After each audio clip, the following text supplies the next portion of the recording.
My name is Ron, and I'm a research scientist. My days and often my nights were consumed by my work. Despite my demanding schedule, I always carved out time to relax with my friends at our local bar. One evening, as we were enjoying some beers, our conversation drifted to various strange internet theories.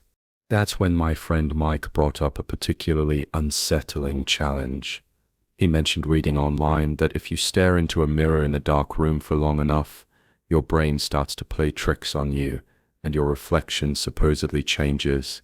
Everyone dismissed it as another absurd internet hoax, but my scientific curiosity was piqued. I thought, how crazy could it be?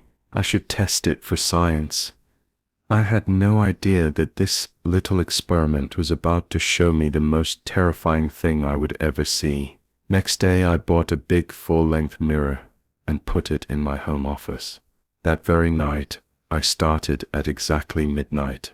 I'd stand in the dark and stare into my own eyes for a full 10 minutes. The first few nights, nothing. Just me looking tired. I felt stupid for even trying. But on the fourth night I noticed something. The Ron in the mirror was looking back at me with a faint smile. I shook my head, blaming it on fatigue. I was working too hard. My mind was playing tricks. I went to bed trying to forget about it. The following night, I repeated the experiment.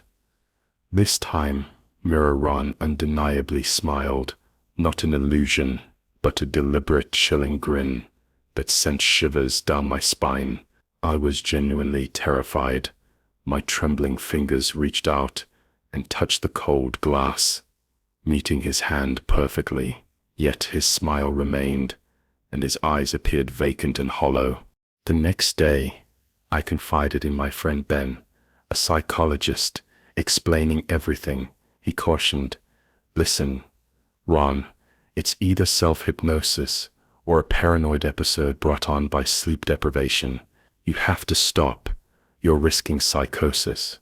But I couldn't. I needed to know. I decided this would be my final attempt. I set up a camera on a tripod to record the entire event. Seeking undeniable proof, I started the recording and stood before the mirror, my heart pounding. For the first few minutes, it was just me, pale and scared. Then, the smile reappeared. I held my ground, staring him down, and then, suddenly, Mirror Ron blinked, and for just a split second, his face changed. It wasn't me anymore. It was something else. A monster. Its eyes were black pits, and its mouth was stretched into a horror-flying, grotesque grin. I screamed and stumbled backward, scrambling to turn on the lights. I was hyperventilating. I grabbed the camera, my hands shaking so badly I could barely hit playback. The footage was perfectly normal. It just showed me Ron staring wide-eyed into a mirror before jumping back in. Fear. The monstrous face. It wasn't there. It never was. I broke down and sobbed. I was terrified and confused because I knew what I saw. I knew it was real. I marched to my toolbox, grabbed a hammer, and walked back to that mirror. I didn't even hesitate.